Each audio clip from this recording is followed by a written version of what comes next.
हामीले चाहिँ हाम्रो कमजोरीलाई मात्र सम्झेर अनि हामीमा भएको शक्ति के छ भनेर बिर्सिरहेका हुन्छौँ। तर तपाईहरुले आफ्नो कमजोरी हैन, यो मेरो कमजोरी हैन, यो मेरो शक्ति बन्न सक्छ। मैले पनि अरूले जस्तै राम्रो परफर्म गर्न सक्छु, ममा पनि क्षमता छ भनेर अरूले यहाँमाथि विश्वास गर्नुहोस् या नहोस्, तर आफैले आफैलाई विश्वास गर्नुभएको छ र त्यो विश्वास नै सबैभन्दा ठुलो जित हो। त्यही भएर यहाँहरू सबैजनालाई हार्दिक बधाई दिन चाहन्छु। खेलमा अघि पछि भए पनि यो विश्वासमा चाहिँ कहिले पनि पछि नपरोस्, सदैव आफूलाई विश्वास गर्ने क्षमता यहाँहरूमा भइरहोस् भन्ने पनि शुभकामना व्यक्त गर्न चाहन्छु। र साथसाथै आगामी दिनमा यहाँहरूलाई जसरी आज खेल खेल्नुभयो, मैले लास्टमा हेर्ने मौका पाएँ। त्यो खेल हेर्दाखेरिको यहाँहरूको दोष जागर देख्दाखेरि म आफैलाई पनि यति धेरै ऊर्जा थपेको छ। म अघिसम्म अलिअलि थाकेँ कि क्या हो आज जस्तो लागिरहेको थियो, तर यहाँहरूको खेल हेरिसकेपछि चाहिँ मलाई एकदमै धेरै ऊर्जा थपेको छ, प्रेरणा थपिदिनु भएको छ। त्यसको लागि हृदयदेखि धन्यवाद पनि दिन चाहन्छु। जसरी यहाँहरूले ग्राउन्डमा बेस्ट दिनुभयो, पछिको पनि सोच्नु भएन, अघिको पनि सोच्नु भएन, जुन बेलामा खेल खेल्नुभयो त्यही खेललाई मात्र ध्यान दिनुभयो।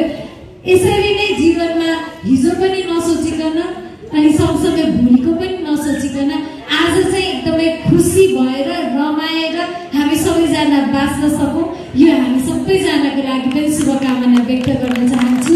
आज खेल भइराख्दाखेरि यस्तै पारा बास्केटबल चाहिँ के पुरुषहरूको पनि भइदिए हुन्थ्यो भन्ने कहीँ रिक्वेस्ट सुने।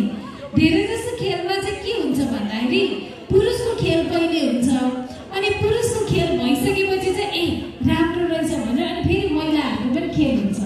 तर यो पटक चाहिँ महिलाबाट सुरु भएको छ र यो खेल अब महिलामा मात्र सीमित हुँदैन, पुरुष दाजुभाइहरूको लागि पनि हामी खेल गर्नेछौँ।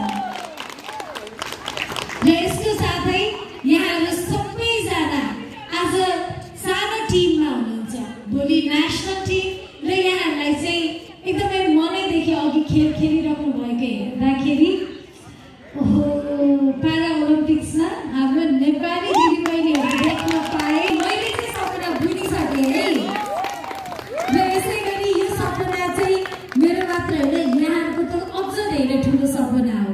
त्यस कारणले गर्दाखेरि यो खेलमा निरन्तर रूपमा लागिरहनु होला र छिट्टै नै पारा ओलम्पिक्समा नेपालको झन्डा यहाँहरूले फहराउनेछ भन्ने कुरामा म विश्वास राख्दछु। र यसका लागि यहाँलाई तालिम चाहिन्छ होला, यसका लागि यहाँलाई पूर्वाधार चाहिन्छ होला। अहिले कति धेरैजनाको स्पोर्ट्स यो व्हिल देखिन, व्हिलचेयर देखिन, र त्यो कारणले गर्दा हामीलाई चाहिँ चाहियो भनेर अघि एक दुईजनाले पनि भन्नुभयो। त्यो कारणले गर्दाखेरि आगामी वर्षमा यहाँहरूलाई यो जो सानो छँदैछ नभएकोहरूलाई र सँगसँगै यहाँहरूलाई इन्फ्रास्ट्रक्चर पूर्वाधारमा पनि काठमाडौँ महानगरपालिकाले हामी यहाँसँग सहयोग गर्नेछौँ। र सँगै यो खुसी यो हर्ष चाहिँ सदैव भइरहोस् भन्ने पनि कामना गर्दछु। र यो सबै लिडरसिप गर्नुहुने उहाँलाई पनि एकदमै धेरै धन्यवाद दिन चाहन्छु। Thank you so much. र त्यति मात्र होइन, यो प्रोग्राम गर्नको लागि एकदमै हाम्रो काठमाडौँ महानगरपालिकाबाट हस्तेमा हिस्से गर्नुहुने विभागीय प्रमुख र सँगसँगै भवानीजी, उहाँ त यहाँहरूको लागि त उहाँले एकदमै मेहनत गर्नुहुन्छ।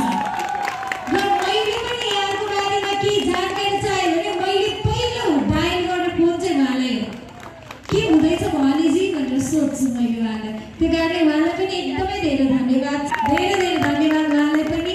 समीक्षाजीलाई पनि एकदमै धेरै धन्यवाद, उहाँको यो लिडरसिपको लागि पनि एकदमै धेरै धन्यवाद छ।